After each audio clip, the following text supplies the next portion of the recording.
Hello everyone, welcome to another series of today's GK. Let's begin with previous day's practice question. Question was, International Yoga Day is observed every year on 21st June. The theme of the year 2023 is Yoga for Health, Yoga at Home, Yoga for Wellness, Yoga for Vasudhaiv Kutumbakam, or Yoga for Humanity.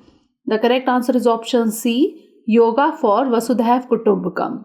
The International Yoga Day on 21st June was proclaimed by the United Nations on 11 December 2014 by Resolution 69/131. The draft resolution establishing the International Day of Yoga was proposed by India and endorsed by a record 175 member states. The International Day of Yoga aims to raise awareness worldwide of the many benefits of practicing yoga. Yoga is an ancient physical, mental, and spiritual practice that originated in India. The word yoga derives from Sanskrit and means to join or to unite, symbolizing the union of body and consciousness. The 2023 theme of Yoga Day is Yoga for Vasudhaiv Kutumbakam, meaning one earth, one family, and one future. Therefore, option C is the correct answer. Now let's begin today's session. First question is, consider the following statements regarding 6th schedule of the Indian Constitution. 1. It has provision for setup of autonomous district councils. 2. It deals with administration of tribal areas in Assam, Meghalaya, Tripura and Manipur. 3. The original purpose of the 6th schedule is to provide autonomy to the predominantly tribal areas of northeast India. How many of the statements given above is or are correct? Only 1, only 2, all 3 or none? The correct answer is option B, only 2.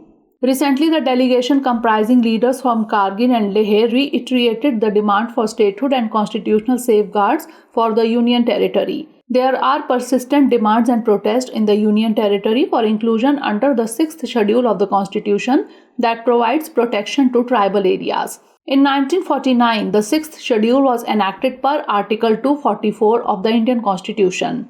The 6th schedule was designed to protect the indigenous and tribal groups by establishing and functioning autonomous district divisions known as the Autonomous District Councils or ADCs. Hence, statement 1 is correct. The 6th schedule applies to the states of Assam, Meghalaya, Mizoram and Tripura. Hence, statement 2 is not correct. The original purpose of the 6th schedule was to provide autonomy to the predominantly tribal areas of northeast India.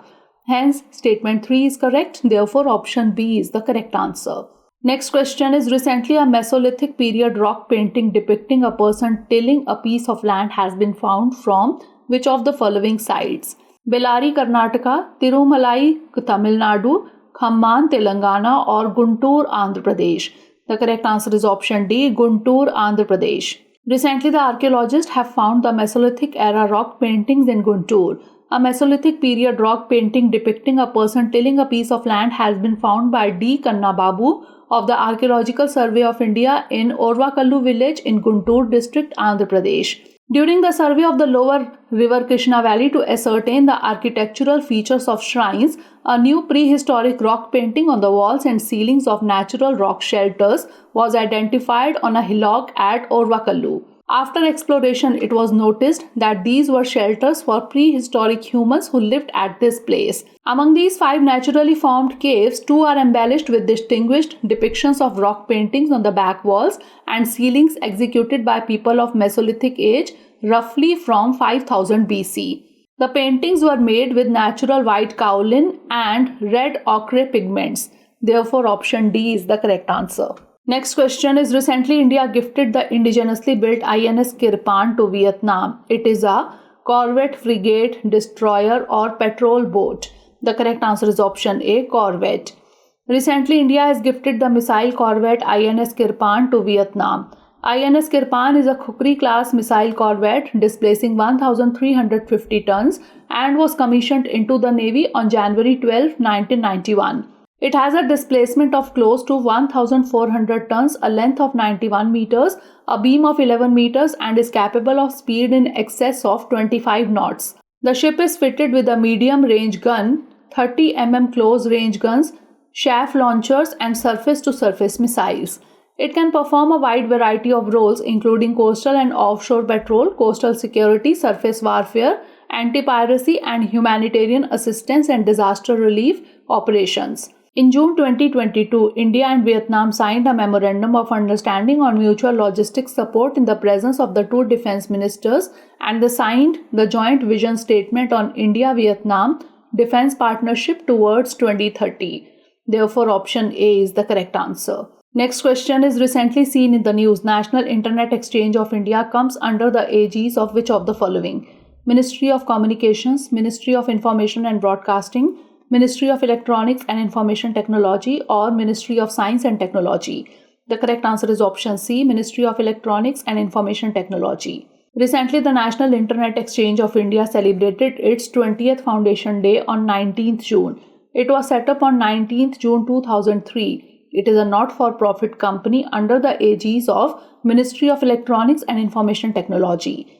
It is tasked to increase internet penetration and adoption in India by facilitating the various infrastructure aspects to enable the internet ecosystem to be managed and used by the masses. The four services which come under the NICSI are setting IXPs towards building internet exchange points, .in registry towards building the .in domain digital identity, IRINN towards IPv4 and IPv6 addresses adoption, and data center services under NICSI CSC towards data storage services. Therefore, option C is the correct answer. Next question is, consider the following statements regarding the Gandhi Peace Prize. 1. The Gandhi Peace Prize for the year 2021 is conferred on Gita Press, Gorakhpur. 2. It is an annual award instituted by Government of India in 1985. Which of the statement or statements given above is or are correct? 1 only, 2 only, both 1 and 2, or neither 1 nor 2? The correct answer is option A, 1 only. Recently, the jury headed by the Prime Minister recognizes contribution of the 100-year-old institution Gita Press in promoting Gandhian ideals of peace and social harmony. The Gita Press Gorakhpur is awarded the Gandhi Peace Prize for the year 2021. Hence, statement 1 is correct. It is an annual award instituted by Government of India in 1995. Hence, statement 2 is not correct. The award is open to all persons regardless of nationality, race, language, caste, creed or gender. The award carries an amount of rupees 1 crore, a citation, a plaque, and an exquisite traditional handicraft or handloom item. Established in 1923, the Gita Press is one of the world's largest publishers, having published 41.7 crore books in 14 languages, including 16.21 crore copies of Srimad Bhagavad Gita. Therefore, option A is the correct answer. Next question is, which of the following statements about qubits is correct? Qubits are the basic unit of classical information storage. Qubits can only be in a single state at any given time.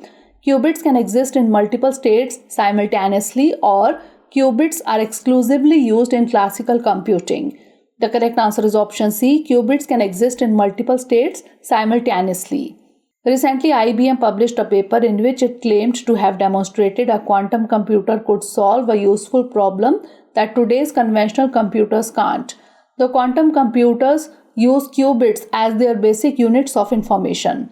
A qubit can be a particle like an electron, a collection of particles, or a quantum system engineered to behave like a particle. The particles can do things that large objects like the semiconductors of classical computers can't, because they are guided by the rules of quantum physics.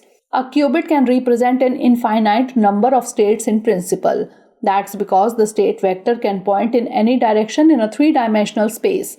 Therefore, option C is the correct answer. Next question is, consider the following statements regarding the Biodiversity Beyond National Jurisdiction Treaty. 1. It will enter into force when 60 parties ratify it. 2. It is a legally binding agreement. Which of the statement or statements given above is or are correct? 1 only, 2 only, both 1 and 2, or neither 1 nor 2? The correct answer is option C, both 1 and 2. Recently, the UN has adopted the world's first treaty to protect the high seas and preserve marine biodiversity in international waters. This treaty is key to protect the ocean, promote equity and fairness, tackle environmental degradation, fight climate change, and prevent biodiversity loss in the high seas. This treaty will enter into force when 60 parties ratify it. Hence, statement 1 is correct. The treaty is seen as a crucial component in global efforts to bring 30% of the world's land and sea under protection by the end of the decade, a target known as 30 by 30 agreed in Montreal. The legally binding pact to conserve and ensure the sustainable use of ocean biodiversity under discussion for 15 years was also agreed. Hence, statement 2 is correct. Therefore, option C is the correct answer. Next question is recently seen in the news. The Euclid mission is an initiative of which of the following? National Aeronautics and Space Administration, Indian Space Research Organization, European Space Agency, or China National Space Administration. The correct answer is option C, European Space Agency. Recently, the scientists have expressed the hope that Euclid telescope will reveal mysteries of dark matter and dark energy. The Euclid is being undertaken by the European Space Agency. It will investigate the universe's two most baffling components, dark energy and dark matter. Both dark energy and dark matter are invisible, and astronomers have only been able to infer their existence by measuring their influence on the behavior of stars and galaxies.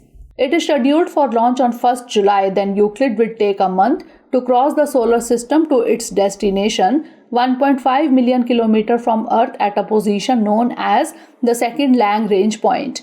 Here the craft will be able to peer out into deep space with the Sun, Earth and Moon behind it. Therefore, option C is the correct answer. Next question is, consider the following statements regarding World Refugee Day 2023. 1. It is celebrated every year on 19th June. 2. The theme of this year is Hope Away from Home. Which of the statement or statements given above is or are correct? 1 only, 2 only, both 1 and 2, or neither 1 nor 2? The correct answer is option B, 2 only. Recently, the World Refugee Day was observed globally. The World Refugee Day is an international day designated by the United Nations to honor refugees around the globe. It falls each year on 20th June and celebrates the strength and courage of people who have been forced to flee their home country to escape conflict or persecution. Hence, statement 1 is not correct. It is an occasion to build empathy and understanding for their plight and to recognize their resilience in rebuilding their lives. The theme for this year's World Refugee Day is Hope Away from Home. This theme highlights the resilience and challenges faced by refugees who lost everything. Hence, statement 2 is correct. Therefore, option B is the correct answer. Last question is, recently seen in the news, the Al-Hakim Mosque is located in which of the following? Iran, Saudi Arabia, Morocco, or Egypt? The correct answer is option D, Egypt. Recently, the schedule of Prime Minister's state visit to US and Egypt was released.